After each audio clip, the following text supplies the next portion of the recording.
Good morning, welcome everyone who's joining us live this Sunday morning here from Shenton Safaris. We are broadcasting out of the last Waterhole hide in South Luangwa National Park, Zambia.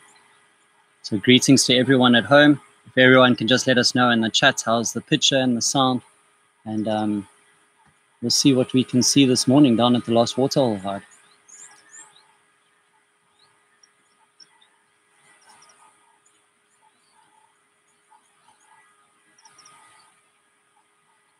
Great, so it's Craig again, and here with Urim, and we've got Rowan on camera this morning.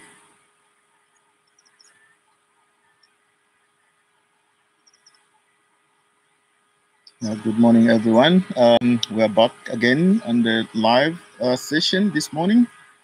Everyone, you are welcome with your questions. Forward us as many questions as you can, and see what we can see this morning. Looks like a promising day, a little bit. The sun is just great here. Yeah, we had a little bit of showers the past 2 days, so hope animals will come back to Waterhole. Yeah, last 2 days has some thunderstorms in the area. We had quite a bit of rain falling last night, so we'll see if it affects the animals' movements at all today.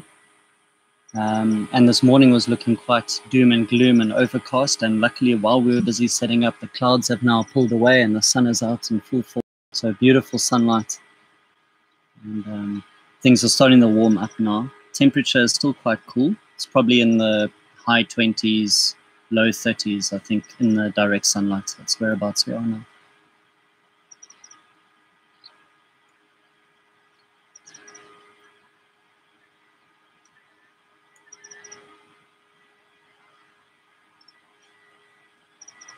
So like always, we've got the beautiful helmeted guinea fowl joining us this morning.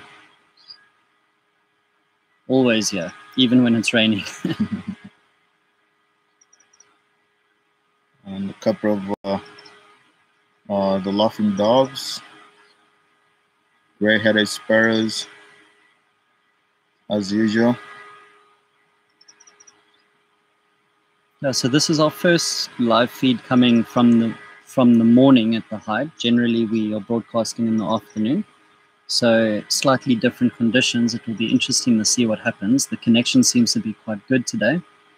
But I'll just let everyone know at home, if suddenly the picture does drop out, we will then go live again. You just need to keep looking at our YouTube channel for the next live feed. But for now, everything looks pretty good. And usually what's happening in the mornings is the birds are dominating for the first hour or so, 45 minutes. And as things are warming up and the sun's coming out, so the mammals should slowly start appearing. So we'll see what the morning holds.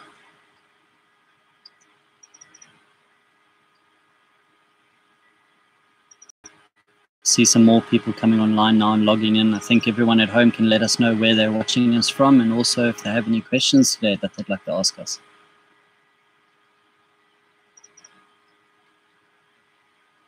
You can also share this link with anyone you know, family or friends. Let everyone come enjoy the show this morning.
Good morning again to everyone who's logging on and joining us. See from London, some people have stayed up, or even in the US. That's quite impressive for those that are joining us that side. And for those that have just logged on, we're coming from Shenton Safari's The Last Waterhole Hide, and we're live in the South Luangwa National Park in Zambia.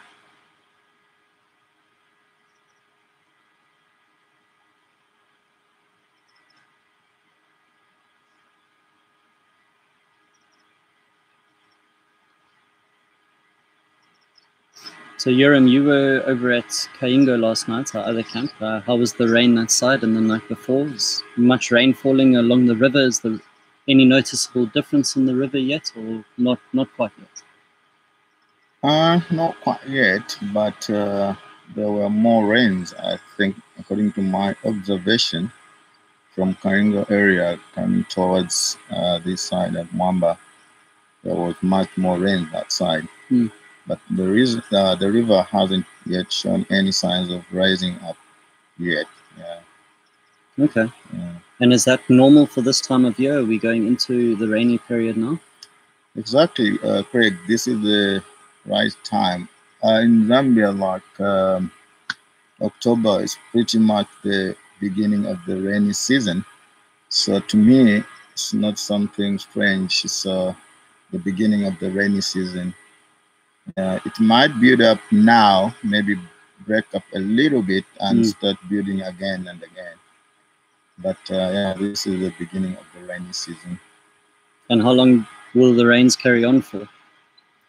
Oh, for a good 4 months, I think. Okay. From now till end of April. Yeah, almost end of April. Okay. Yeah. And how does it affect the animals quite a bit in the area? Do you think the behaviors, or because I can see, like, from working here over the years, I've always been here in the winter season, so I've noticed how dry and arid it can get, and the river goes down and levels.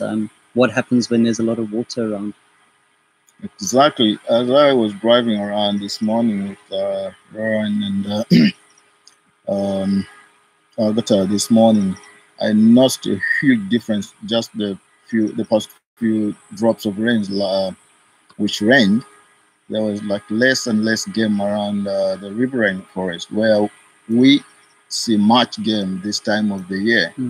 But after that today rains, so there's a little bit of puddles of water as you're driving along, then the animals have just switched off the main river, going to drink on those little puddles on the road.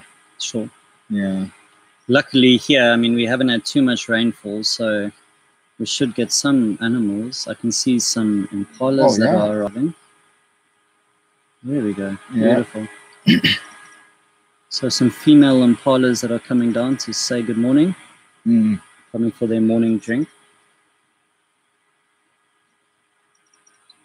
So, oh, that one that's walking now, you can actually see she's quite heavily pregnant. In fact, most of these impalas are pregnant at the moment. They should be giving birth any day now, I think, with the rains arriving. Yes. The onset of the rains here, more our impalas which are pregnant will start dropping their yearlings or the young ones, which is quite interesting. Such some of these mammals, they can just hold back their pregnancy and start their dropping their young ones with the rains, because they know that they'll have more food soon. Okay.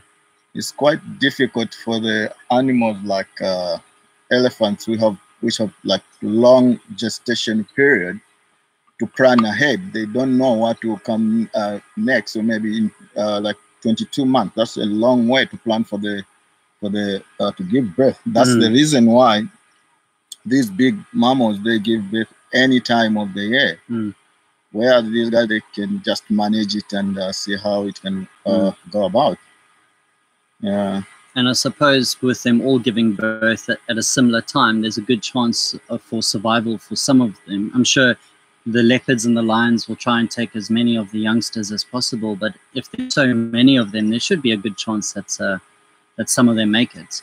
What is do you know kind of how many make it out of a herd? Is it like a 50-50 chance for the youngsters? Pretty 50-50 chance is recorded, because when you look in the breeding herds of impalas, like at some point you get almost all the yearlings making it up, but a few have been lost. So I can say like 50-50 chance. Okay. Yeah. Nice comment coming through there, that some of them look like the lambs from last year. I think the best way to see who are the lambs from last season and who are the adult females is to see which ones are pregnant, because the lambs from last year, they wouldn't have mated. They would have been too young. No. Yeah. So the ones that are pregnant with the full bellies are the older females, and the youngsters, they wouldn't have mated in their first season. It's quite interesting. All the impalas are looking over the bank in the distance. I don't know if they've noticed some more animals arriving, but look at all the ears are pointing. They're on high alert this morning. Maybe there's some more antelopes or some other animals in the area, but impalas are naturally known to be quite skittish and always on the lookout for predators, because I think everyone hunts impala. Yeah. All the predators out here.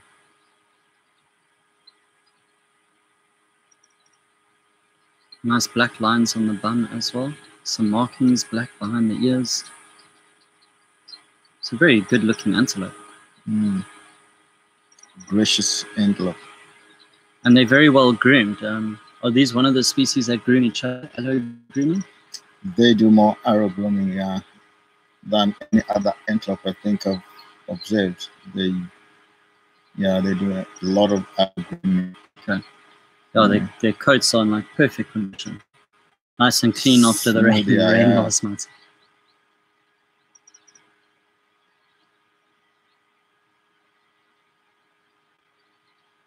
See, Bridget's talking about the glands on the back hoof. I wonder if you can elaborate a bit more on those glands that they have. Nothing much studied on that gland, but they're called the metatarsal gland or the hoof gland, which they more used as a follow me up mechanism, like the back stripe on the bum. They can use those ones as well when they're like jumping higher. The other one behind, they're able to spot that. Nothing much has been studied according to what I've read, but maybe if anyone has more reasons or more knowledge about that, you're welcome to contribute on that gland behind the legs. To me, they look like they have put on the black socks. Mm.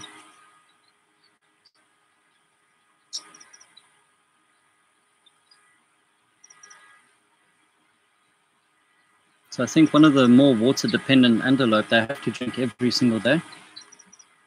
At least. Or at least this time of year. More especially this time of the year, they have to drink twice a day, depending on the availability of water. But I've seen like impalas are way away from the water, simply because they're not like pukus, which are predominant grazers, which mostly feed on grass.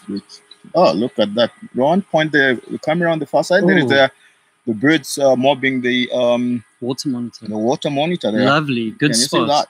Can you see that? Wow, come on. Check how they're chasing him out. Yeah. Just a quick glimpse there. Yeah. That was brilliant. Not happy with him. What a spot. Well done, Euro. Thank you. So the birds are quite upset because I'm sure that monitor is going to try and get into their nest. It looked like the white-fronted bee-eaters that were chasing them out. I'm sure that monitor was looking for a tasty snack this morning and they thought to chase him away. Okay, just to tell you a bit about where we are, I see some questions coming through asking about our positioning at the moment. So we're coming live from a company called Shenton Safaris, which has some camps in the South Luangwa National Park in Zambia. So we have two camps, one called Kaingo and another one called Mwamba, which is the bush camp. And we're at Mwamba today, which has a photographic hide at our last Waterhole hide, which is in the camp. So we're just on the outskirts of the camp, and we're very lucky to have this oasis of water here for all the animals in the area. But it's not the only hide that we have. We also have the hippo hide, elephant hide, wild dog lagoon hide. So we're very well known for having a network of photographic hides that give you a different perspective for viewing wildlife. And you can see how up close and personal we get with these animals and lovely photographic opportunities that we have. If anyone would like to learn more, you're welcome to go to our website, which is shentonsafaris.com. Spelled exactly the same as our YouTube channel, so shentonsafaris.com. And also, if you're on Facebook, you can search Shenton Safaris, and I'll take you to our Facebook page, and from there you can get a lot of information about who we are and what we do, and can plan your next holiday to come and visit us here and maybe come sit in this hide for yourself. So that's just a little bit about who we are and where we're coming to you from. Awesome warthog moving in there. Great. A little bit skittish. Is that a male or a female? Yeah. Looks like a male to me. When you look at those tusks, they're more developed. And when you look on the face, apart from the genital parts, Lauren, point the camera more on the warts on the face. The males will have those two pairs of warts on the face, whereas the female have single pair of warts. So this is definitely a male. So there below the eye is the first set, and then just above the tusk is the second set. Okay. Yeah. And the tusk looked like it's in two pieces, like he's got bottom tusk and a top tusk, which is a lot larger. Getting camera shy there.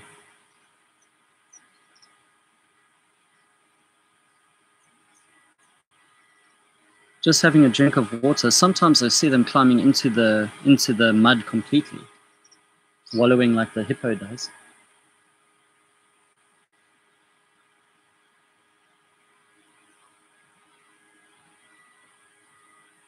Good morning, Annette. Yeah, last night there was a bit of rain, but the night before we had a huge lightning storm in the area.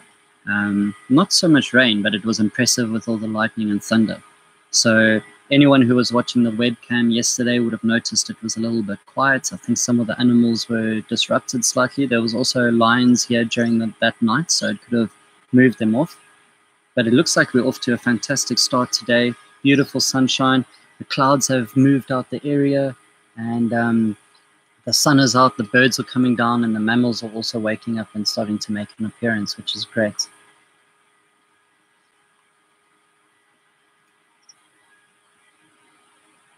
In Urim, is it able to see this one warthog by itself, or do they move in herds or packs, or What is the structure usually, the social structure for these guys? The social structure for warthogs, males can wander on their own, maybe pairing, maybe 2 or 3 bulls together, but mostly they will congregate on the denning side. But no surprise, you can get a solitary bull like that one.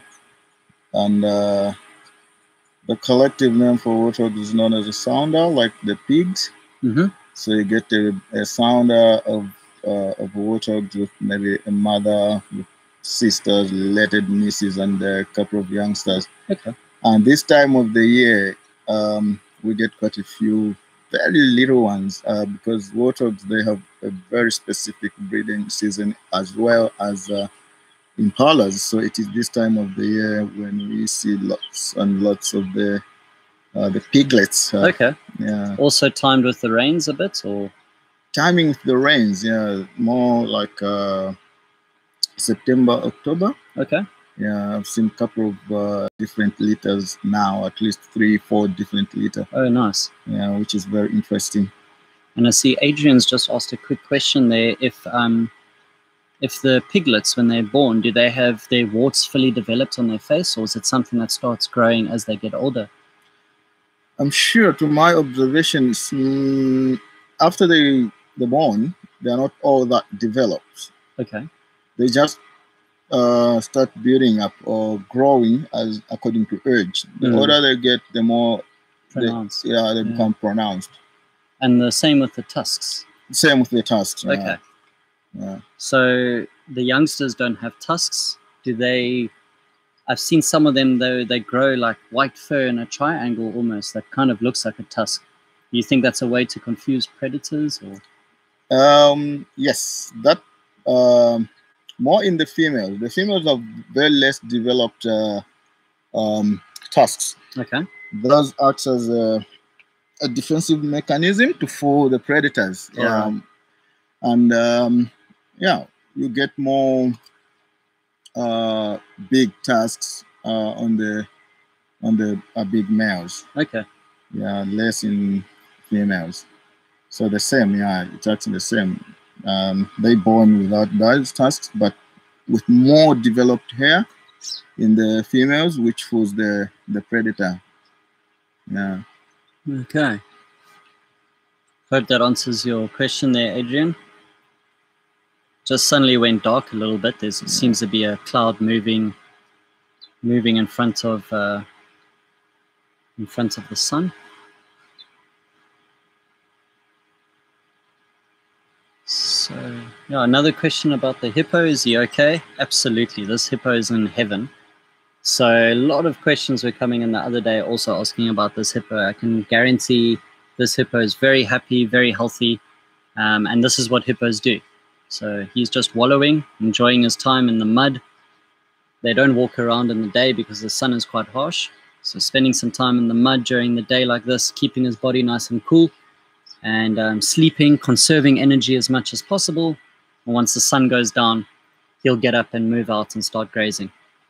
That's a normal, typical behavior of hippo.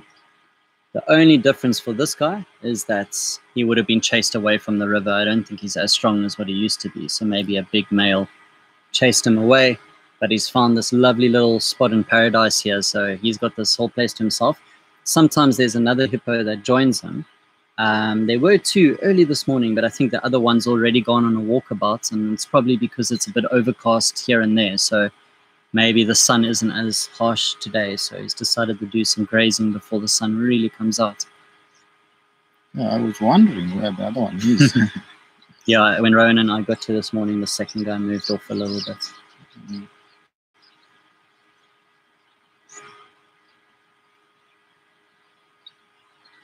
So the connection seems quite good today.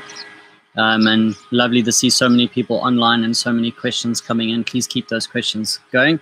If for some reason the connection does drop, don't worry, we'll go live again, and you can just keep monitoring our YouTube channel, and shortly after that we'll put up another link and we'll keep on going. We'll go as long as we can this morning to see what comes down, but for now everything's looking really good. So for those of you who did join in for the last live session, we didn't have many mammals that day, but we had some fantastic birds. It was also Urim and myself. And just so you know, if you go to any of the live sessions on YouTube, or even if you go to the link for the live session on our Facebook page, you will be able to see the bird list from the last time. We counted all the different birds that we saw, and we did put a bird list up. So Adrian, you've got a bit of a jumpy picture there. Let me know if it comes right.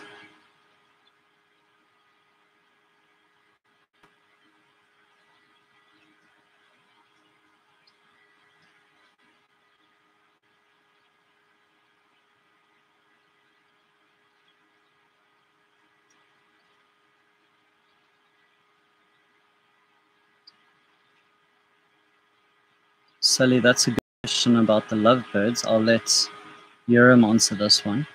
Just asking whether or not the Lillian lovebirds that are found here, if they actually nest at this watering hole or if they stay elsewhere. I think, Urim, you can tell us a bit about that.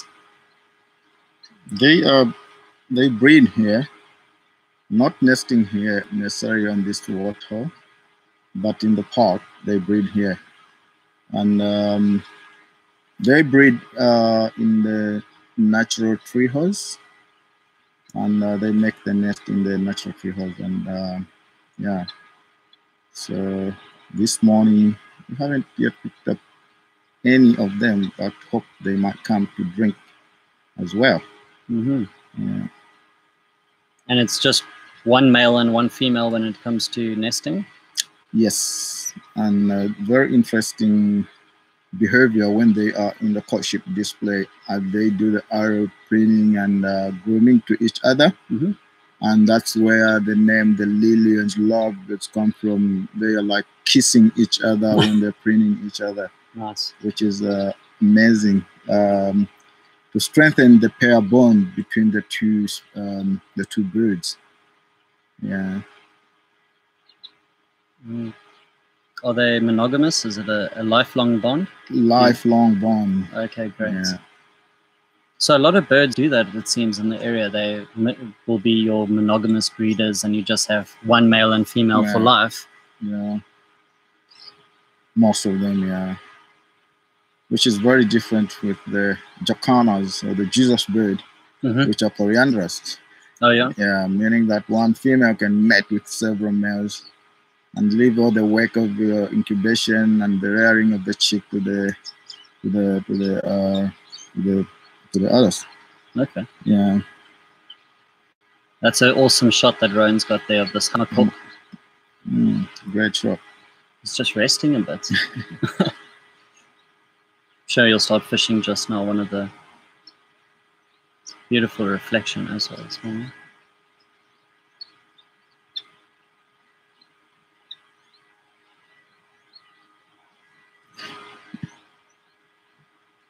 Also one of the residents here that we see pretty much every single day. This guy is here. Sometimes there's more than one, but always one at least.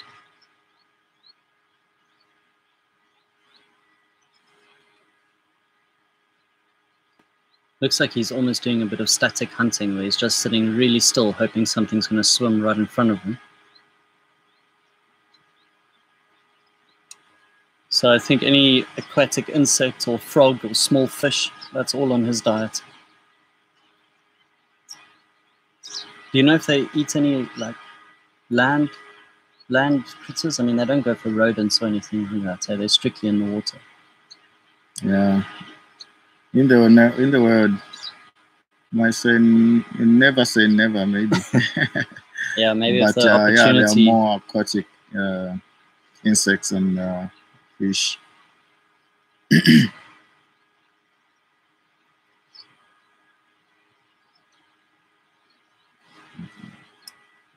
What a nice scene.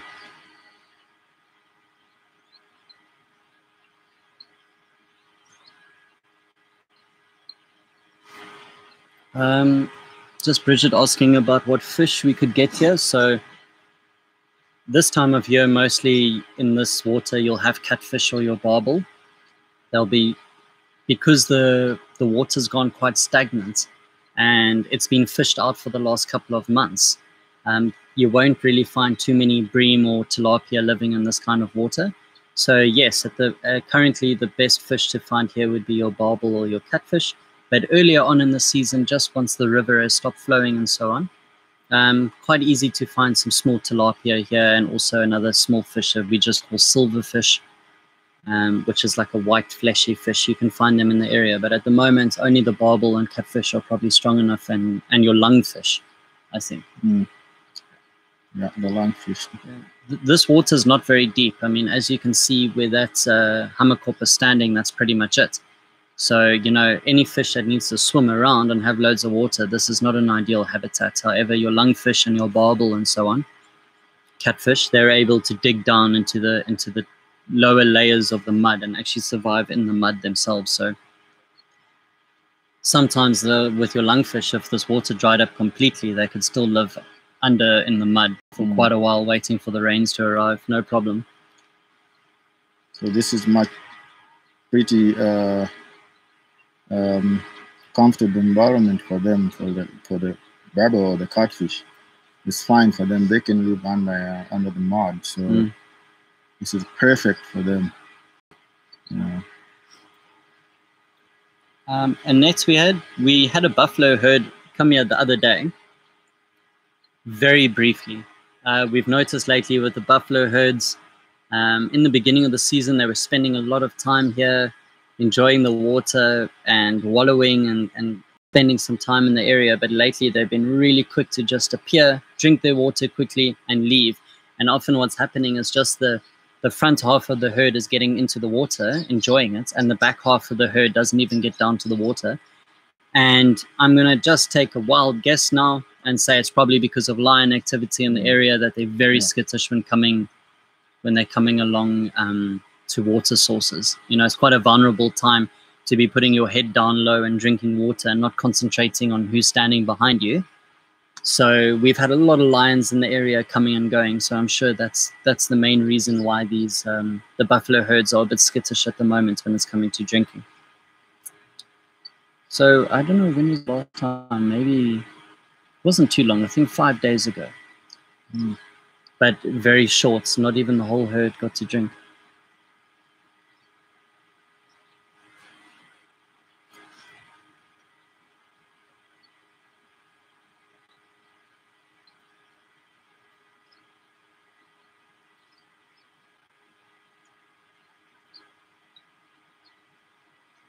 The sun is fighting these clouds, just trying to push through, coming out a little bit.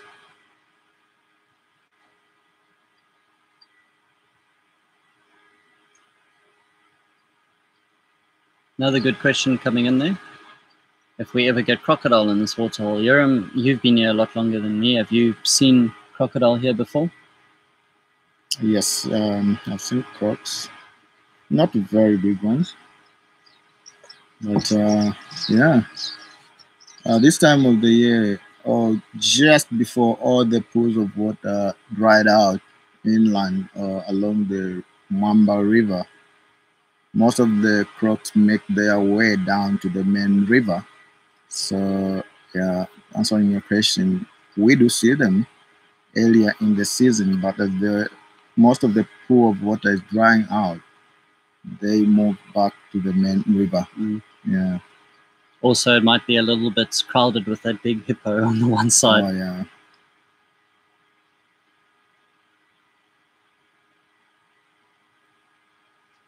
Dean, good question there, asking what type of animals we can see, what other species.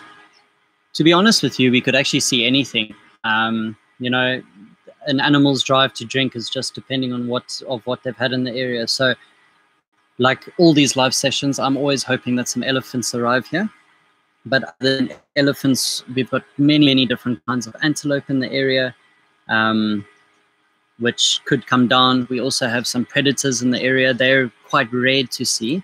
But on a day like today, where it's not very hot and it's quite cool, you know, if there are predators in the area, maybe we'll get really lucky and they'll come and visit us. So potentially we could see anything. I think best thing we could hope for maybe would be some elephants a little bit later coming down. We'll just have to see. It all just depends where they are in the area. The baboons haven't arrived yet. I'm sure they'll be here just now. If we're lucky, zebra. Yeah, there's lots. So it's more about if they're in the area. So, you know, these animals will probably move towards the closest source of water that they can find.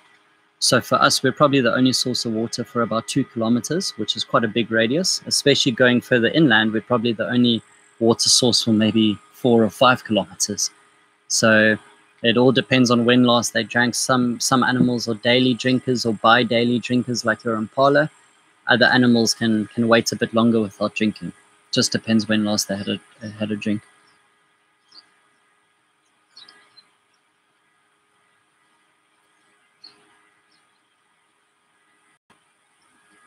How low is the water line? This water line, I don't know, Rowan, can you go slightly up the bank maybe? Just angle the camera up a little bit. So somewhere over there. So where that green bush is, most of that green bush will be completely underwater. In the full-on rain season, where we're sitting right now, we'd be completely underwater. And I've heard from some of the local guides that when the rains are extremely bad, it will even go over that bank completely. I don't think that's happened for quite a while, though. When was the last big flood in this area, Euro? Yeah, 2007. 2007. Yeah. That was the record in the valley. And the other one was 1993, if not mistaken. Yeah. So that was pretty much higher than normal. Yeah. Some questions coming, a great question coming in from Rob, who stayed with us recently, asking about the Ziggy the zebra. So we had a zebra, a really old guy that had moved into camp for a bit, and he felt quite safe in the camp, and he was here for about a week or two, and then he disappeared, and we feared the worst. And then he reappeared again, and he stayed with us, but unfortunately, the one night some hyenas drove him out of camp, and there was a lion pride coming down to the Waterhole. So he's no longer with us. The lions managed to get him eventually, but yeah, he was here for a week or two living in the camp. And Ross asking about elephants in the camp. So it's not, I wouldn't say it's scary. The great thing about having animals coming through the camp is we actually, as a bush camp, we kind of pride ourselves on that, because it just shows what little footprint we actually have, that we're not disturbing these animals and that they still feel comfortable enough to move through the camp.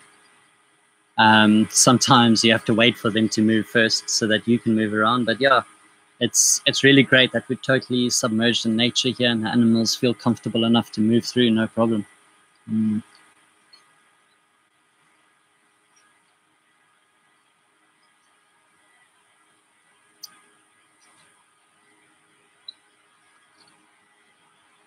And Rob, greetings from everyone here at Mwamba and at Shenton Safaris as well. It was an absolute pleasure hosting you, and I hope you come to visit us soon again. Sally asking about the Paradise flycatcher. Unfortunately, have not seen him yet. Yeah, since that day, it was lucky, huh? Yeah, very lucky. You know, it was my 3rd season now, and I've never seen one of those down here at the watering hole. So I was really excited that day, as I'm sure everyone could hear back home how happy I was. That was a fantastic sighting. And then Bridget's habituating in a way. I suppose to a certain extent, the animals do kind of get used to us, especially certain species like the bushbuck, for instance. They kind of relax a lot around us. But, you know, the thing about this camp, we're only here for about 5 to 6 months of the year, and the rest of the time we pack up and we move away. So the animals still maintain their wildness completely, because once we've moved away, we're not here for 6 months. And when we come back, you can see that they almost have to get used to us for that first month or two. So luckily, not over-habituating the animals in any way, and they still get to stay wild and do their thing.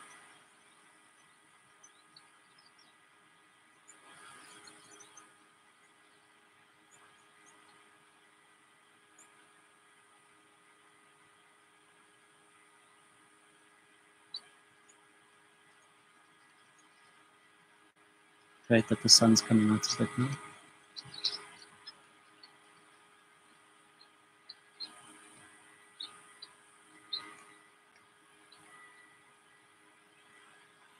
Yes, the watered starling. Yeah, they were gray and with yellow.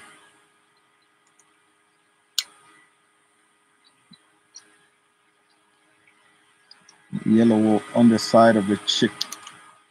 But males will have more developed waters in the breeding season, which makes a huge difference when you look at them in the non-breeding season.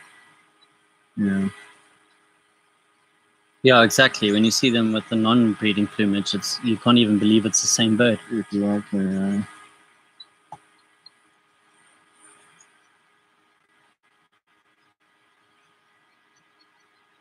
Not, These birds, guinea fowl eggs, better scrambled the Dean, I wouldn't know. I haven't tried that one yet. Love little impalas coming down.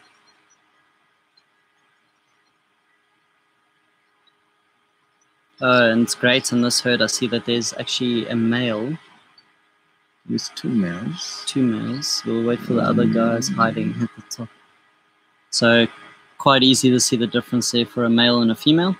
The male is the guy standing at the back with the nice big horns on his head. And there's also a few younger males. If Rowan can zoom in there, but you'll see the younger males have a smaller set of horns because horns will grow with age from the day that they're born. Those are young males, maybe from last season. Last season, yeah, still youngsters.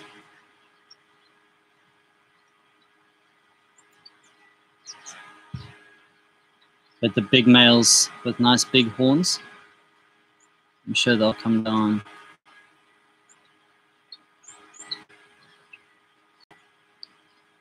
Adrian, I think I missed your question. Sorry. Let me just have a look quickly what you were saying. Oh, there we go. Okay, great. Yoram, do you know, are they community breeders? Do they nest together, the sacred ibis, or is this the right environment for them? I'm not very sure, but what I've spotted is that more they breed together with the yellow-billed storks. Wherever there is a colony of the yellow-billed storks, you get a couple of nests of the sacred ibis too. So, meaning that they're also communal breeders. Yeah. Okay. Some baboons arriving. Also quite a local visitor in the area. Adrian, I hope that answers your question about the sacred ibis.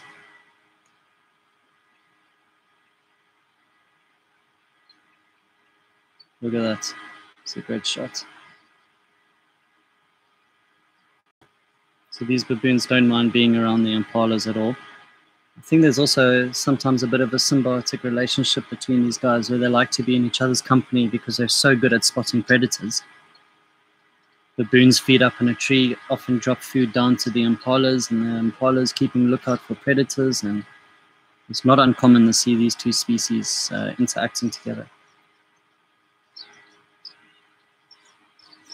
Yeah, even the impalas now feel comfortable drinking when they see the baboons. Yeah. They're sure now there's no crocodile, yeah? Baboons have incredible eyesight, and they would have spotted a predator a mile away. So now the impalas are out in full force. They're quite confident that all is well. The baboons have cleared the path for them. Oh, there we go. Riding jockey. Youngster on mom's back.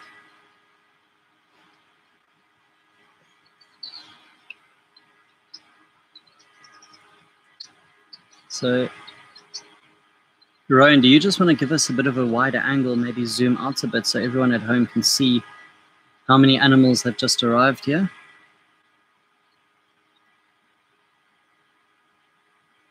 So if we just do a pan, there we go. Look at that. Baboons, impala, guinea fowl, hammercorp. Yeah, everyone's enjoying, and the hippo, obviously. We always forget about him because he's just so still. So the watering hole's really starting to pick up now. Animals, like I said, the first hour is generally birds, and then the mammals come down after that. And especially with all this impala and baboon activity, hopefully that's a signal to the other mammals in the area that there's no predators around. They're usually the key indicator if something dangerous is in the area. What a scene. This one baboon with his back to us looks like a big male. Getting up there, moving a bit. Chasing one of the youngsters.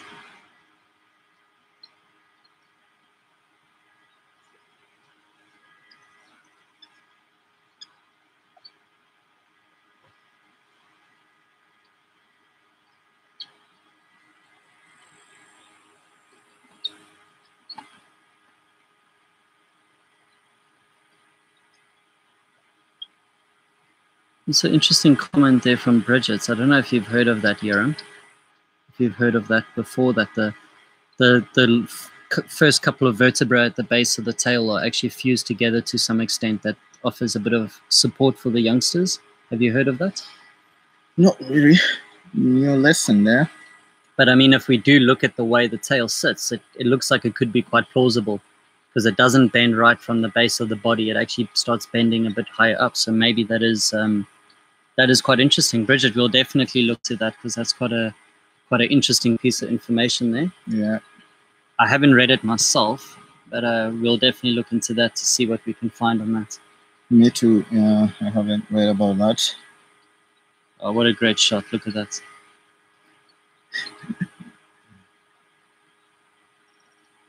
Dog-like face. Dog-like face.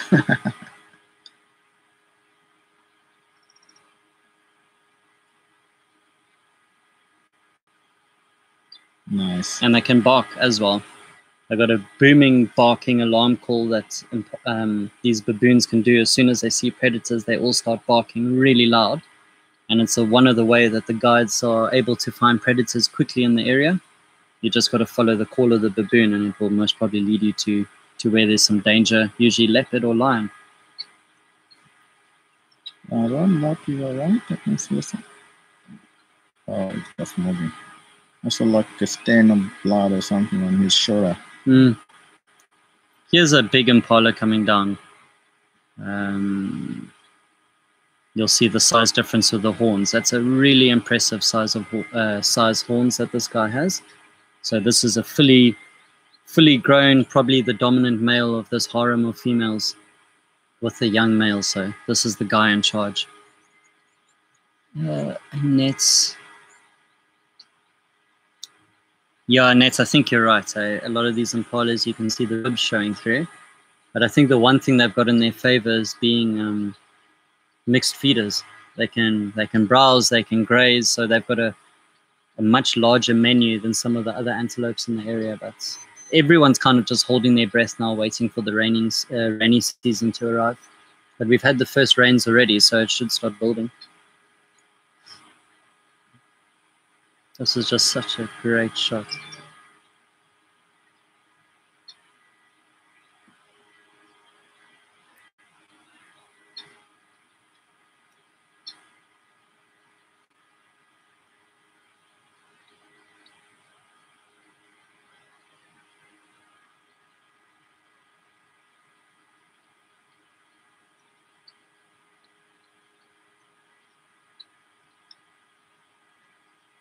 So Urim impala, are they the most common in the area? Common antelope around?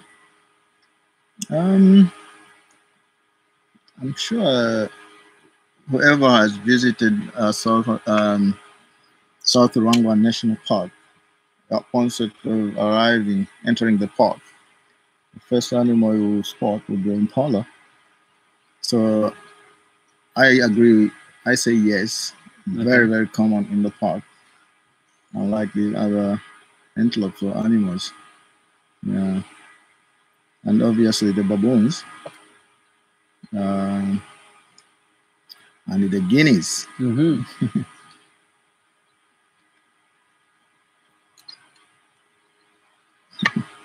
That's cute. A lovely shot there. Look at that.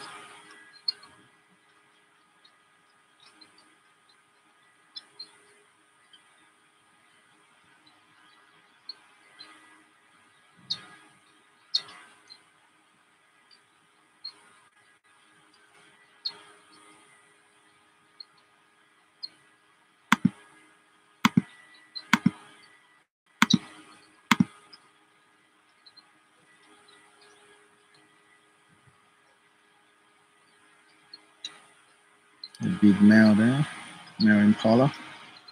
Rowan's got a shot of the small baby on mom. Well done, man. So we'll see how the youngsters. He's really young, just a month or two, I'd say. Not even. He's tiny. Sally asking about the wild dogs. I've seen this season already, wild dogs have come here twice. So yeah, sometimes they do come here. Wild dogs are already a very special sighting anywhere in Africa. To see wild dogs is a really special thing to see.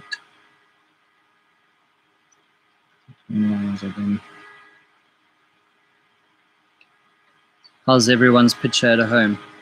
Hopefully it stabilizes if there's coming and going. It's amazing that we've got this internet connection out here in the bush, coming to you guys live. If we do drop out, we will go live again. You can just keep checking on our YouTube channel. So just for those who have tuned in, we're Shenton Safaris, coming to you live from the last Waterhole hide, and we're based in South Luangwa, Zambia, one of the national parks, one of the main national parks. And it's myself, Craig, here with Urim and Rowan on camera this morning. And if you guys would like to learn more about who Shenton Safaris is, we have two different camps here in South Luangwa, Kaingo and Mwamba, which is the bush camp. But you can read more about us on our website at shentonsafaris.com. And sorry, Rowan, can you get onto the riverbank there? I see the water monitors back trying to get into a nest. I don't know if you can spot them there below the green bush, just below the baboon. Okay, so on the, below where that other mobile hide is. Okay, go up. Up with the camera. Okay, pan over a little bit. To your right. There. Can you see it? I'm pointing on the screen. There we go. Beautiful. Water monitor. How cool is that? So this, Urim had him earlier being mobbed by all the birds, and now he's come back for some more. I'll just quickly finish what I was saying. So if you go to shentonsafaris.com, you can learn more about us and who we are. And also on our Facebook page, you just got to search Shenton Safaris and you can read all about us.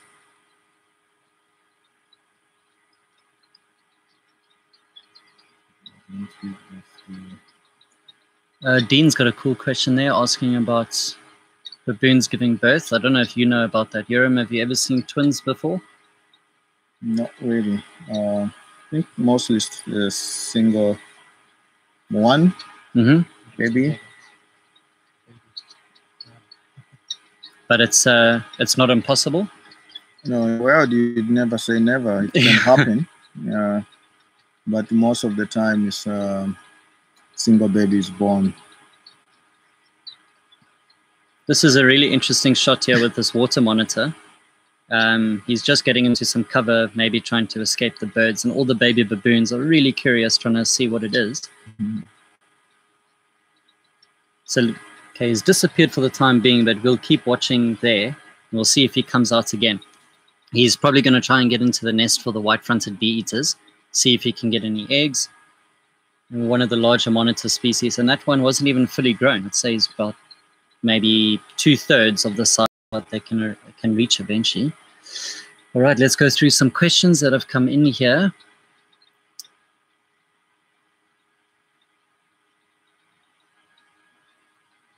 Oh yes, Deborah, hi there. Yeah, I remember you had a great setup with color coding your batteries for charging there in the office. So things have changed slightly at Mwamba. We actually have plug points in the rooms now, so everyone can charge their own camera equipment. But yeah, I remember you.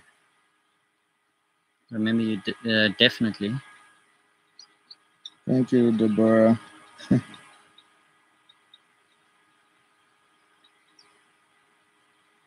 What an amazing shot Rowan's capturing here, and you can see the lovely details on the feathers and the face of the helmeted guinea fowl.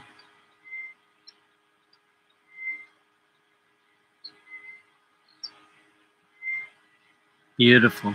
What momentum with my day. Yeah. Right. And Urim Deborah saying there she hopes to see you again next year. Yeah. That will be great. We'll be waiting, Deborah.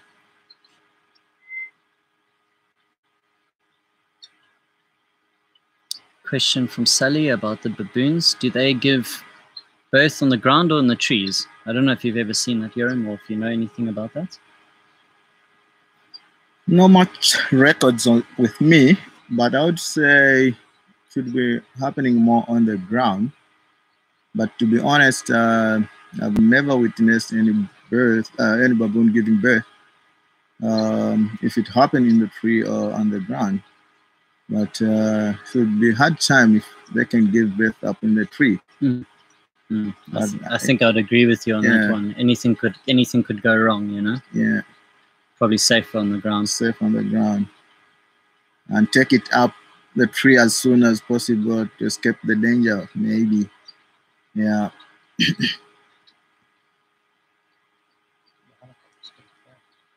Already gone. Rowan saw the hammerkorp, grabbed a little frog, but they're so quick, we couldn't even get the camera there, and he had already swallowed it. Just threw it up in there.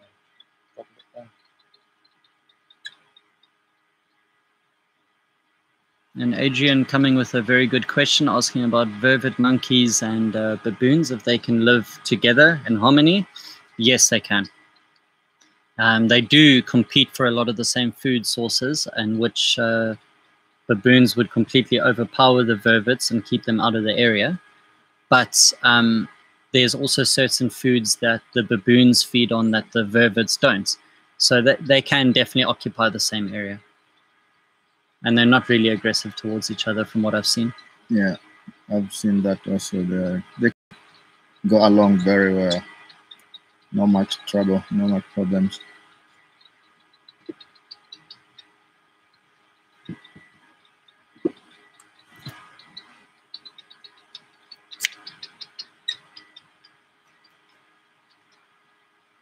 Can you try and get that youngster up there, Rowan? Playing with Mom, maybe we can get that.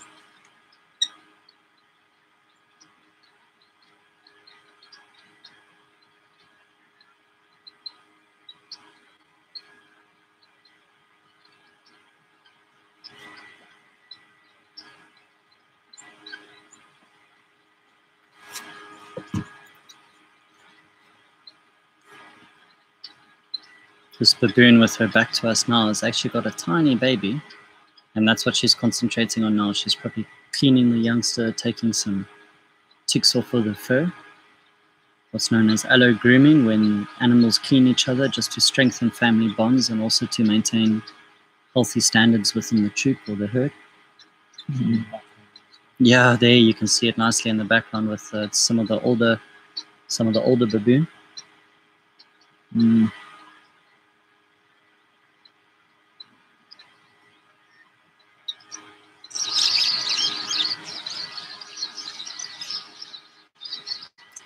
You can hear the lovebirds. Yeah, we just had a big flock of Lillian lovebirds fly over the hide.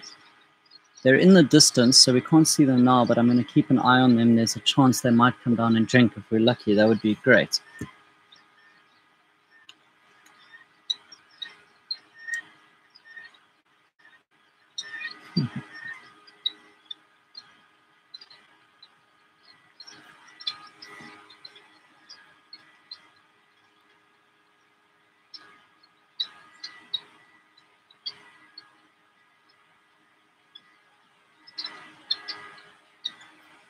I don't think the camera, Ryan, I don't know if you won't be able to get those guys up at the top of the tree, hey? You see that dead tree? Is that a little bit far for you?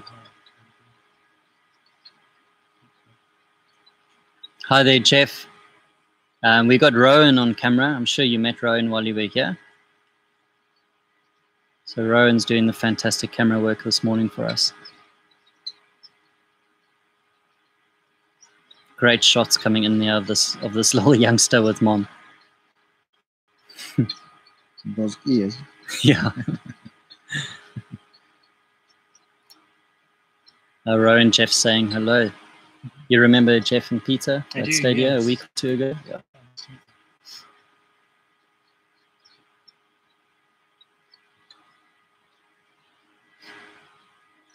Very nice connection today. Over an hour live now with everyone at home. And we'll just keep on broadcasting as long as we can. If we do get disconnected, we will go live again. Just keep an eye on our YouTube channel, and we'll be able to get online quite quickly again. But so far, so good.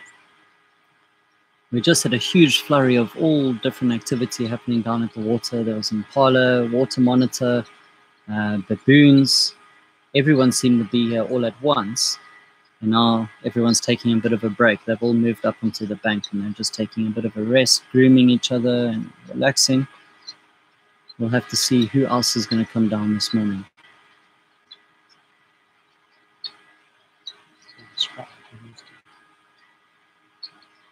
Yeah, it looks like male and female. Female in front with the male following behind.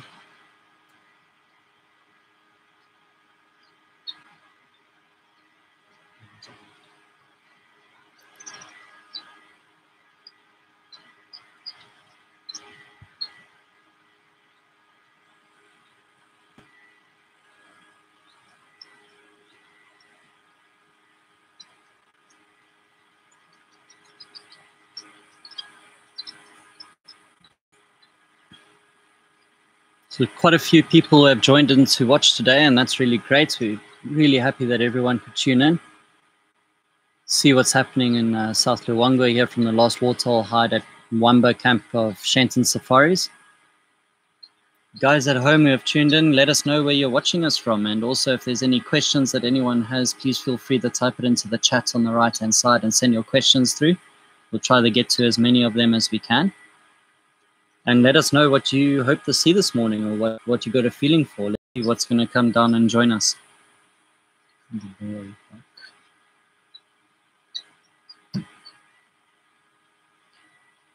Deborah, very nice questions coming through there. So Deborah asking about the leopards in the area. You can see all those names that she's referring to of Chipazua and Luwambe and Malaika. Those are some of the leopards that we have in this area. So our guides see the leopards quite often, and after a while they actually nickname them so they know who is who and all over the show. We have a weekly blog that goes out on our website and on our Facebook page called the Big Cat Roundup, where we talk about all the leopards that have been seen, all the lions that have been seen in the area. Deborah, in terms of Malaika, haven't really seen her this season, to be honest. There was one kind of reported sighting back in May, just after Kainga opened, in an area called Elephant Bend. There was a leopard there that we assume was Malaika. Basically what happened is her daughter Chipazua has become really dominant and forced her out of the area. Her normal area would have been Fish Eagle Lagoon and so on. So Yoram, I don't know, do you know if any of the guys have seen Malaika around? Not really, nothing. I don't think she would have died, apart from though. that one leopard in May. Yeah. The same area you mentioned earlier. Yeah. Nothing much. We have no clue where she is at the moment. Yeah. But she was very healthy last time. She was. So there's no reason for her not to be around. No. She's probably just moved. Yeah.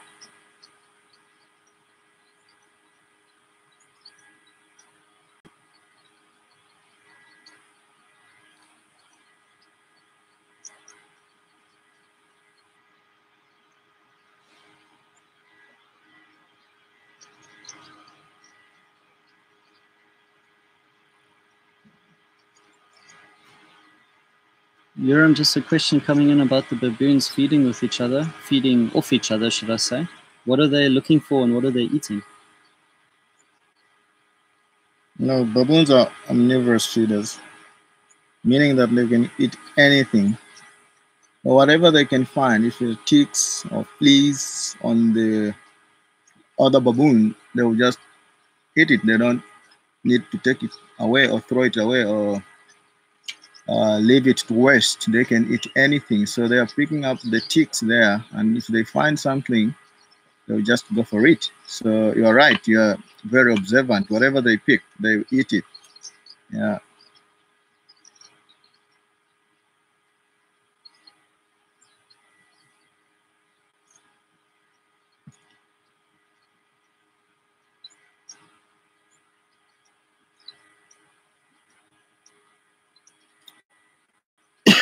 Look at that.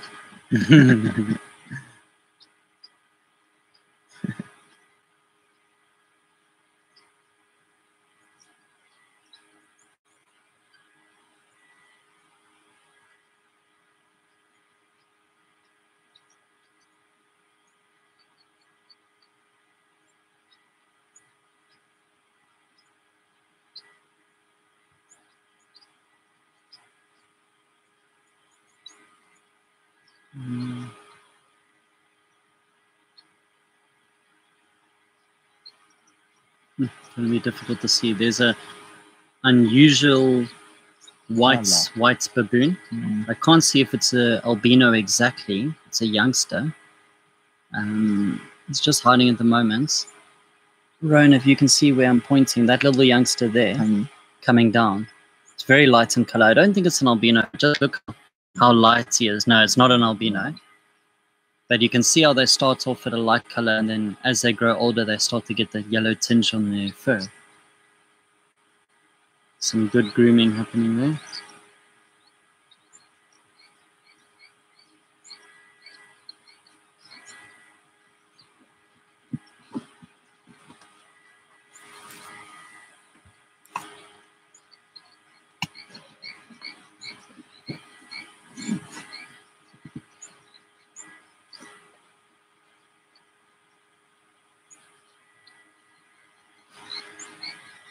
Look at that.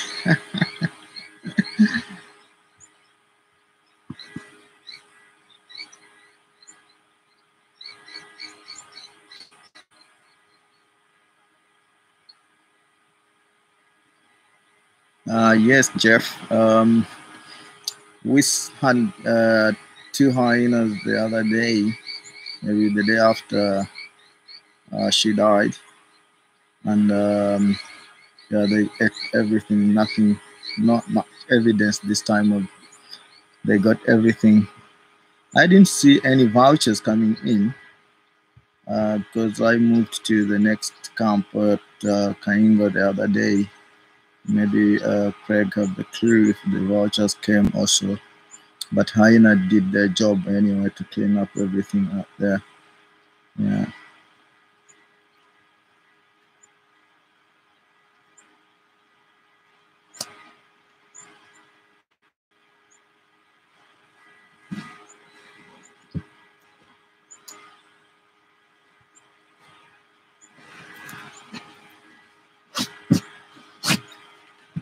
Yeah, thank you. We thought so to try the morning also, but the evening the sun just goes so quickly.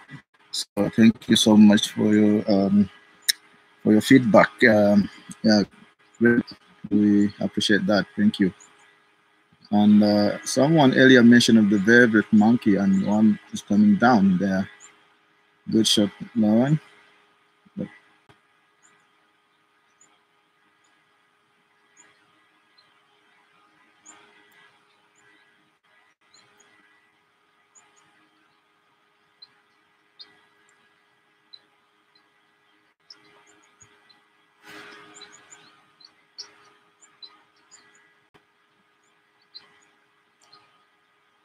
Look at that tail, twice the size of his body length.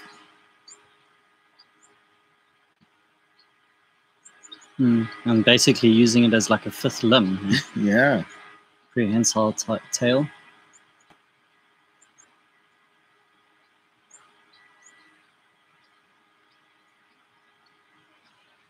Hiding there behind having a quick drink. Looks like he's got a beard with that mud there just below his mouth. That's quite cool. You see how they drink quickly, pop the head up, look for danger, okay, all's clear, and then go down again for another drink. And it's off. Done. Yep, that was enough for him.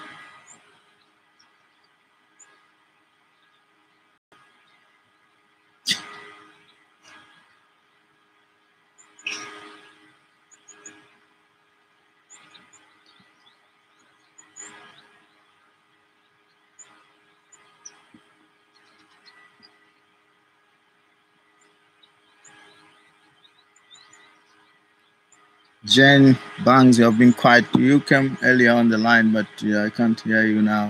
I can't see any comment from you. Are you there?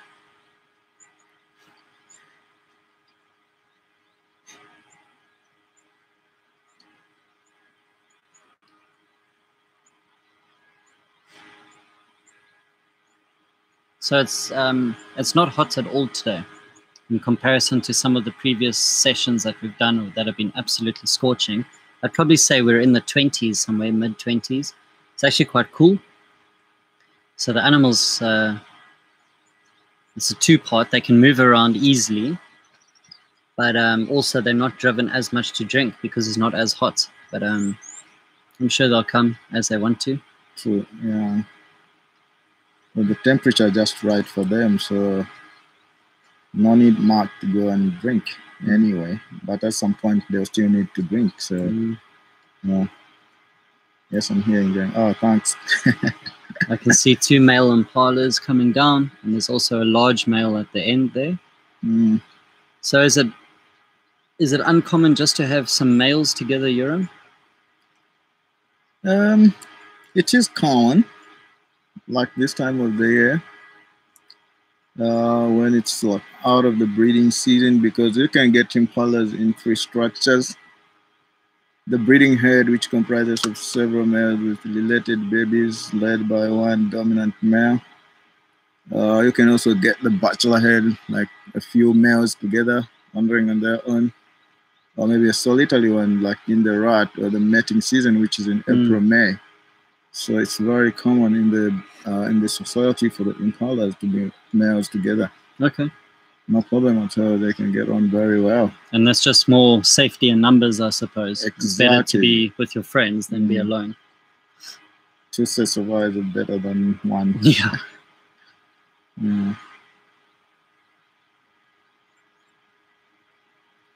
Sally asking about the vivid monkey. Yeah, they are supposed to be blue. They're known for it. And Rob asking about our live cams that we have. So Rob, we'll keep our live cams going until the end of season, which is in about 2 weeks' time. So within the next 2 weeks, 10 days to 2 weeks, we will start this camp especially will be dismantled, Mwamba, take everything down, and then this webcam will be coming down as well. So around, I think the 1st or the 2nd or the 3rd, somewhere there of November. And around the same time, you can also expect the hippo cam to go down as well, the other live webcam that we broadcast from. Until next season, down for a couple months, and next year, May, June, we'll have the cameras back online. Might just start off with the hippo camera to start with, until the last Waterhole hide starts getting a bit busier. Then we'll probably get this one going as well.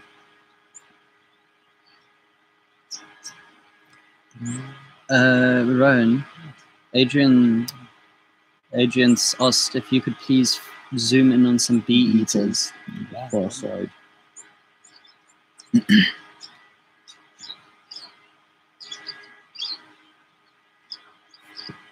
So bee eaters is a type of bird that we have in the area.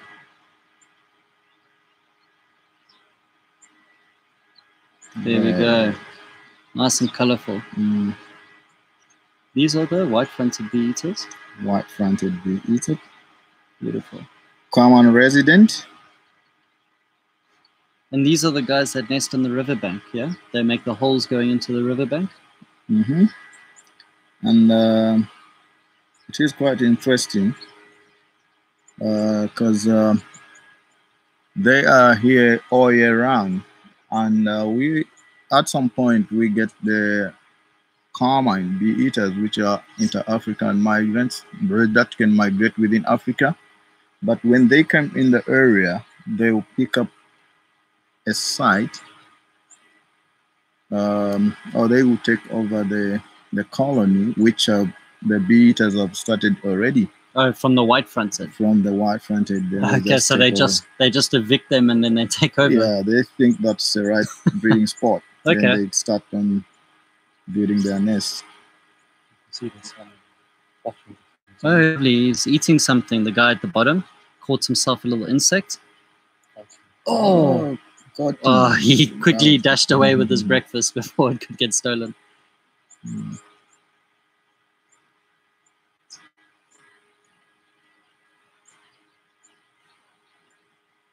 Question coming in there. Someone wants to see Mufasa. I'm guessing you're asking about lions. You never know. Can't guarantee anything, but we'll keep our eyes open and see who comes down. In weather like it is today, where it's slightly overcast and not that hot, not uncommon to see your predators moving around a bit more. Whether or not they need to come drink, I don't know. That was a great shot of those bee eaters. Thanks, Ryan.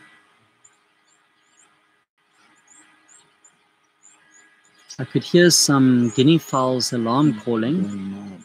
I don't know if there's a bird of prey in the area. I'm keeping an eye open to see. We'll let you guys know. There's some guinea fowls really screaming their heads off in the background, letting everyone know there was danger. But I can't really see what they were shouting about. We'll let you know once we've figured out what that was all about.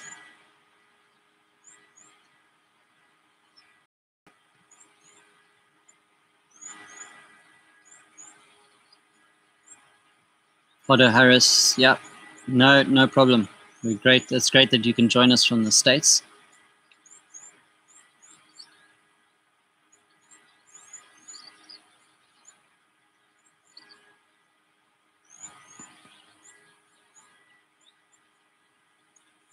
And we've still got a lot of viewers.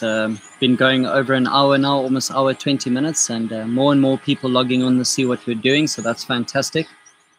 Like I said earlier, we'll keep going as long as possible.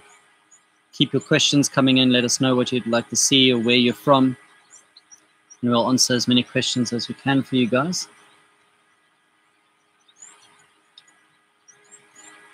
Potter Harris, to answer your question, we're broadcasting, we're Shenton Safaris, and we're based in South Luangwa National Park in Zambia.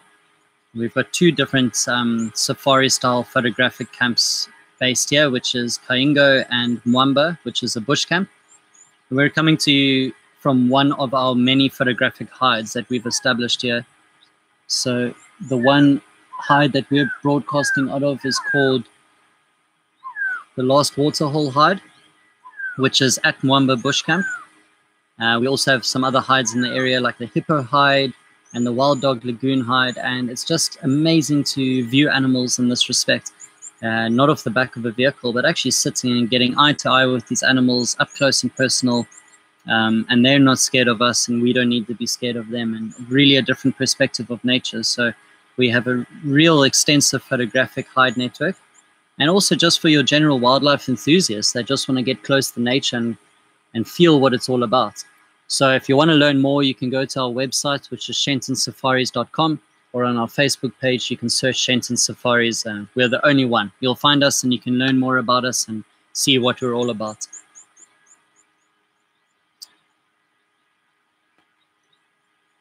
Jen, I wish it was that easy.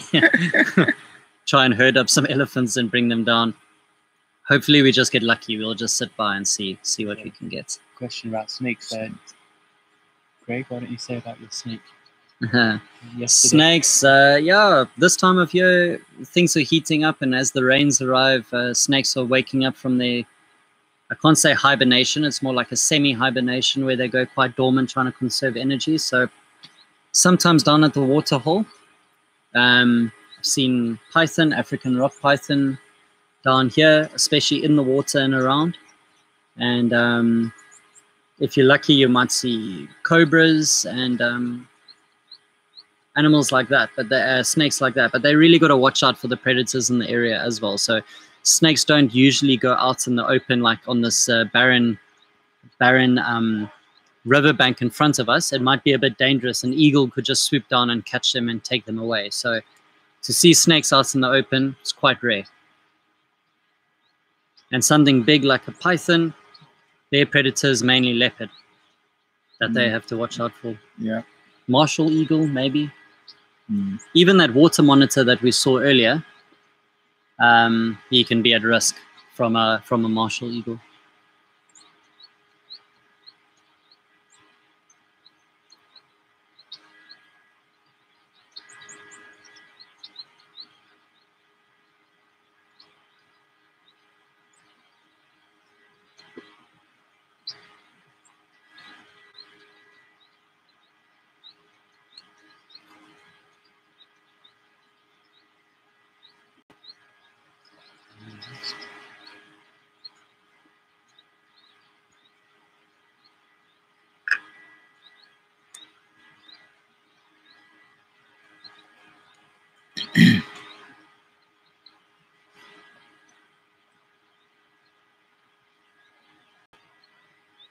Yoram, what do you think? Is that a hippo there at the end? We'll just swing the camera there quickly to show what the question's about, asking. And Yoram can tell us a bit about this guy. Yeah, yes, it is a hippo there. I've been here keeping company, making our hippo, our last waterhole live every day. It is not a threat to other animals. I'm sure they will come drink close to him, and he just enjoy himself there being cooled down in the mud and that little bit of water. No worries at all with anything compared when he's back into the main pond or main river where he'll be fighting other males. This guy is now enjoying the song of Bob Marley. If anyone has heard about Bob Marley, no woman, no cry. So he's really enjoying that. Yeah, no worries at all.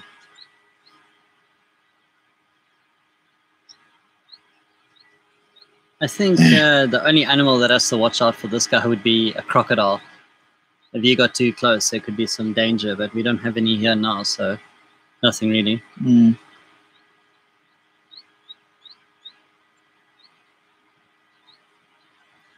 He's a big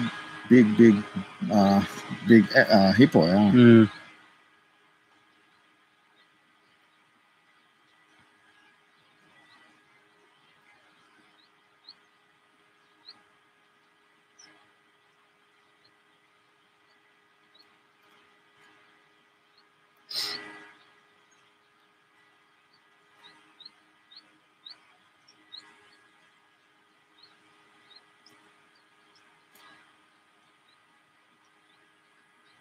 Well, we got loads of birds calling all the way around us. None of them want to come drink right now, so we can hear lovebirds. I can hear the grey go-away bird,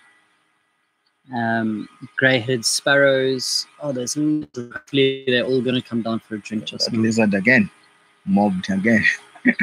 Back into the bush. Yeah. Don't think we'll get him this time.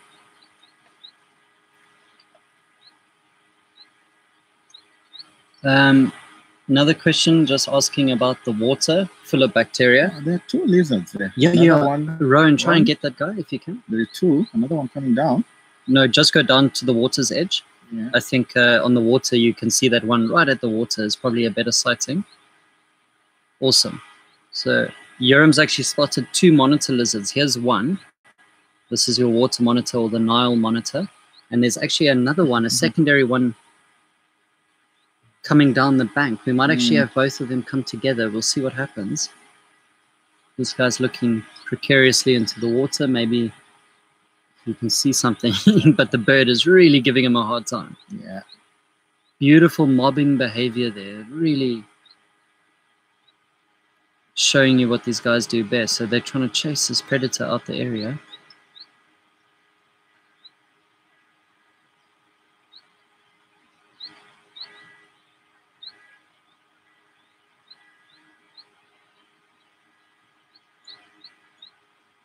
Hey, Deborah. Hey, Bob. Nice to hear from you. Yeah, Deborah, I remember how much you love the elephants. We'll see if they come down.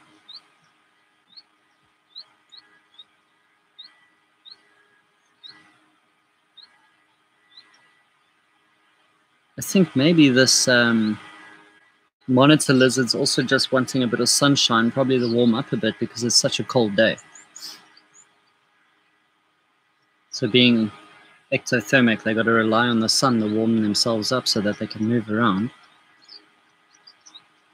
Shame, but the birds are giving him a really hard time. Just look with binoculars if I can see where the other one is. And you see how they're aiming for the head. They know that's where the eyes are, that's where the sensitive area is. Oh, yeah, forcing him into the water now.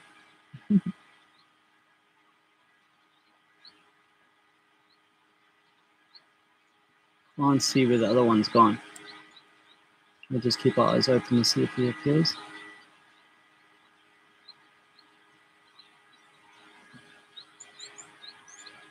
Oh, lovely. There, we might get this monitor swimming in the water now. That's an excellent shot there, Rowan. Thanks.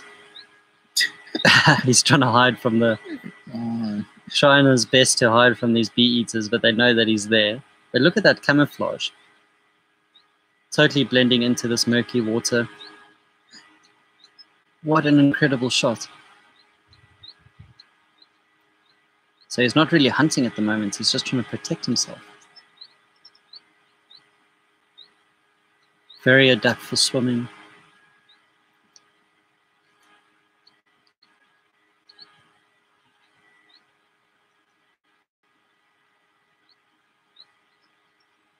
That's a good question coming through about the crocodile.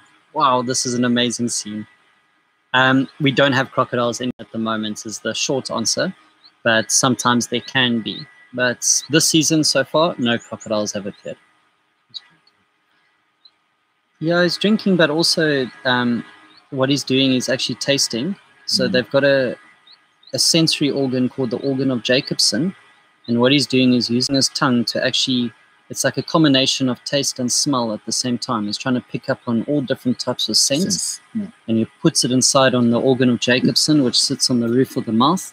And then he can process all the scents and try and see if there's prey in the area or what exactly is he swimming through. And that's also why reptiles have a forked tongue.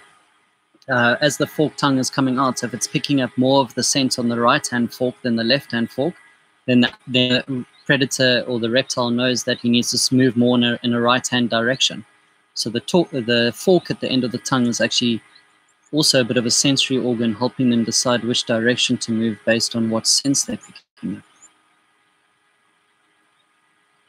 up. Yes, I'll hold his breath. This is some amazing footage that we've got.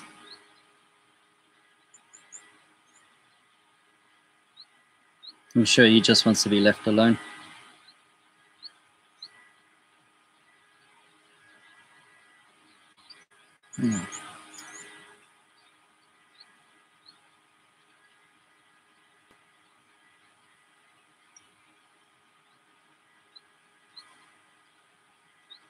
That's just amazing.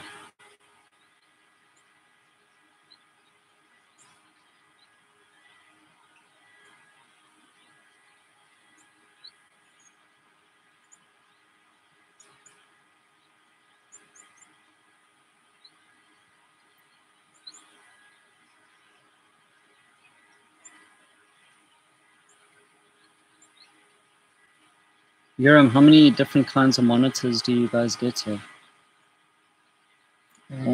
Only 2 species have been recorded in the valley. This one, the water monitor, and the other one is called the land or the rock monitor, which is more confined away from the main rivers or streams or puddles of water. You must find them on land, and they're slightly darker in color compared to the water or the monitor lizard. Yeah. All right, we lost our visual of this guy, but we'll keep our eyes open to see if he comes again. But that was absolutely great. And Jen asking how big do they get? I think this guy's still quite a small one. That's pretty small one, yeah. The records they can see up to maybe 2.5 meters. Yeah, that's massive. Yeah, nice size, yeah. So this guy's still quite young then. Yeah. And the land or the rock is get more bigger than this one. Okay. Yeah. And Jen was asking about the grey gull railbirds, the grey valley. So 1 year ago, but only very briefly. Yeah, Jen, I think I'd agree with you. I think we did see more of them last season, the grey go-away bird, or the old name being the grey lurry. There was a few more of them around last season. We heard them calling, but we didn't see any this morning. There are so many birds up in the trees, but they're all just, I don't know what they're waiting for, if they need some sunshine. Sometimes they're waiting for the sun to come out so it can shine into the water so they can see a bit better if there's any predators waiting for them. It looks like the hammerkop is going to see what this water monitor is up to. Mm.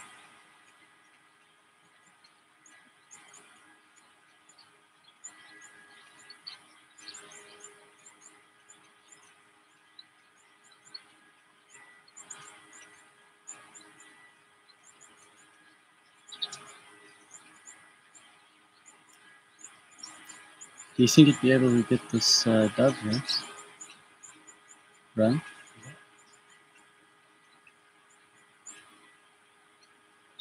There we go. Some birds coming down to drink now. In the middle there you've got what looks like an emerald spotted wood dove. Just flew away. And grey-headed sparrows. I can see a red-billed buffalo weaver. Nice. In the distance, some red-billed quillia, but everyone's really nervous at the water today.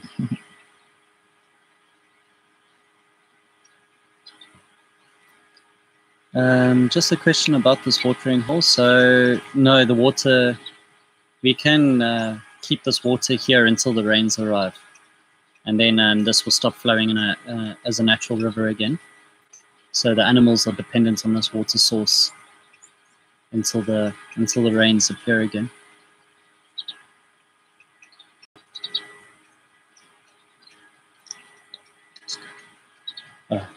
Can you go back to the hammerkop's actually giving? Let's see then. The water monitor's hiding in the grass, and the hammerkop is very curious about him. You can see him coming around there. I don't know if he's going to peck at him or what he's going to do. I think he's scared as well. But I'm sure he thinks that maybe as the monitor moves, he flashes out insects or yeah, something. maybe. It could be like a type of commensalism where if he follows him around, he can get some food. Yeah.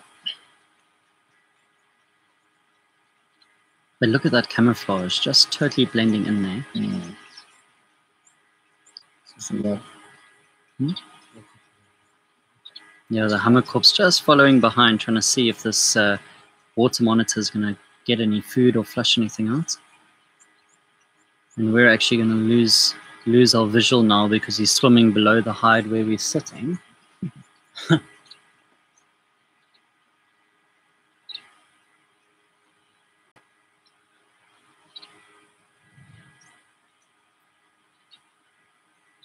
And you can see where the name hammerkop comes from. Translated means hammerhead.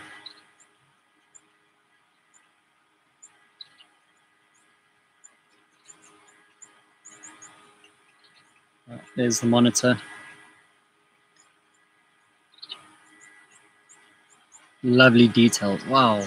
Look at the scales and the coloration. What we call cryptic coloration, just designed to blend into his surroundings. Oh, on his head, you can actually see he's covered in ticks. He has a lot of reptile ticks on his head. We just lost visual there. So the ticks that appear on reptiles will be different to that appear on mammals. And that guy seemed to have quite a lot living on his neck. But once those ticks have drunk blood, they'll jump off of him and he'll be okay.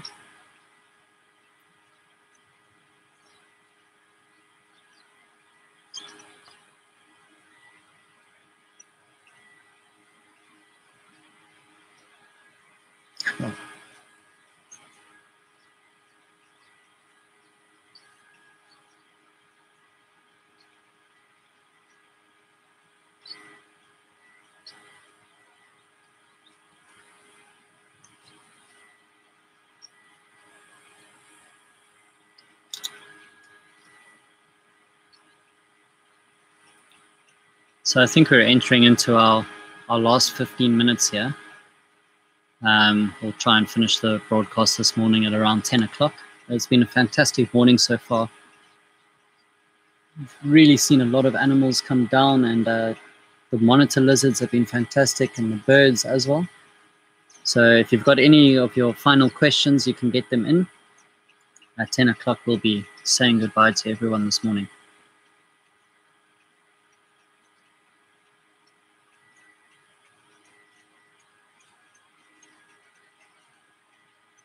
Just a question of the baboon drinking.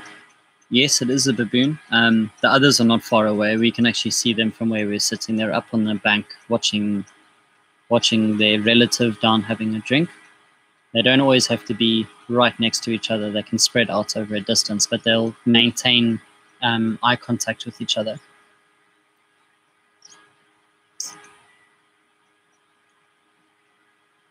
We're just going to focus on where these birds are coming down at the moment. There was a quick glimpse of a Lillian lovebird that landed but didn't get a chance to drink any water. So we'll just sit and see if it appears again.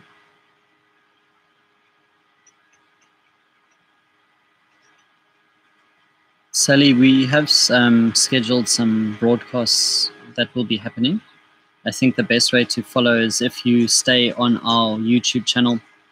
We'll put out a reminder for the next broadcast, but also please follow us on Facebook if you can. That's Shenton Safaris at Shenton Safaris on Facebook, and you can read all about our next broadcast. It will be the first post on our page telling you when and how to tune in. In the meantime, if you want to follow the day-to-day happenings of this watering hole as well as the hippo hide, you're welcome to go to Skyline webcams. And we're the only webcams that are based in Zambia. You'll be able to watch daily what's happening here. It just won't be narrated. And you can go to our website at shentonsafaris.com. And there'll also always be information going up there that you can follow just to see what's happening. But yeah, there are a few more live broadcasts that are going to be scheduled before the end of season. So please do keep an eye open to see what's happening and when it's going to be happening. Deborah asking a question about the pied and malachite kingfishers. Frequent visitors, definitely in the beginning of the season. Lately, I haven't seen too many of them. The only kingfisher around here every day would be the brown-hooded kingfisher.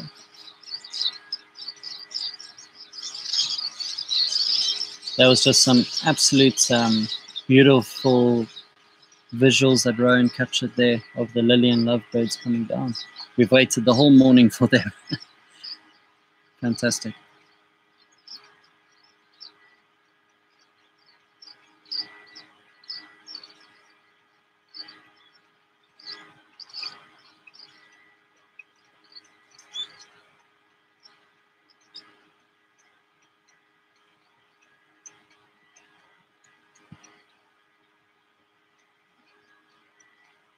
So Yoram, what was your highlights of the morning? My highlight of the morning was that water monitor coming down to drink, because they've been, I think the good term is to estivate.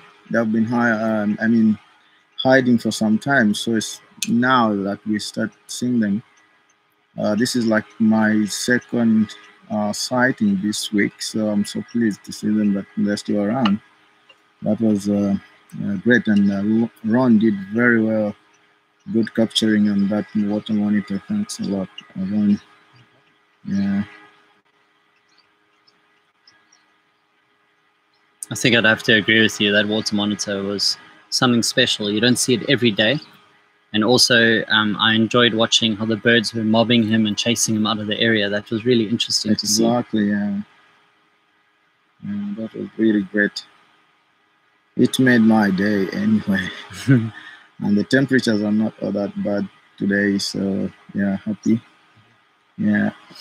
So I can tell you that our next live broadcast will be happening on the 25th of October at 1600. That's 4 p.m. And either most probably from this hide itself, we'll just have to see. But please all tune in and let your friends and family know. On the 25th at 1600, we'll be ready and waiting for you guys for another great live session. And we'll have to see, maybe the elephants will come and visit us then. We'll be waiting for them. Yeah, we've been waiting for the past 2 sessions. Yeah. They didn't appear. I'm sure they'll Hope they'll come. I'm sure they'll come soon. Yeah.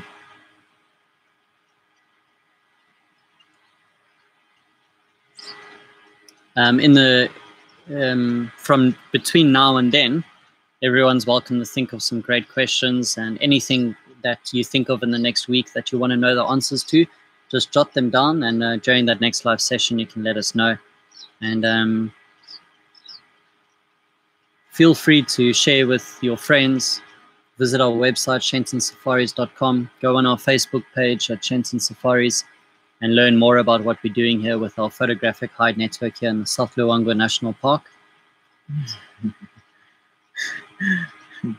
Jen is asking me to do a line call before closer. Okay, I think you can go for it. That's a great one, huh?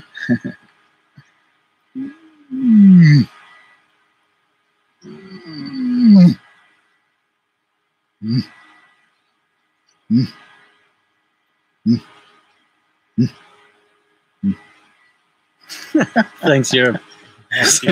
We'll see if any of them arrive. That's a great call. We'll see if we can do some more calls next time.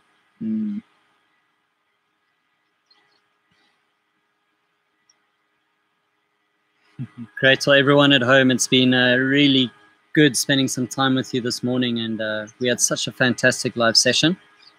Be sure to catch us on the 25th at 1600 for 4 p.m. That's Central African time, just by the way. And we'll see you all then. I hope you guys have all really enjoyed it, and follow us on our different platforms and on social media.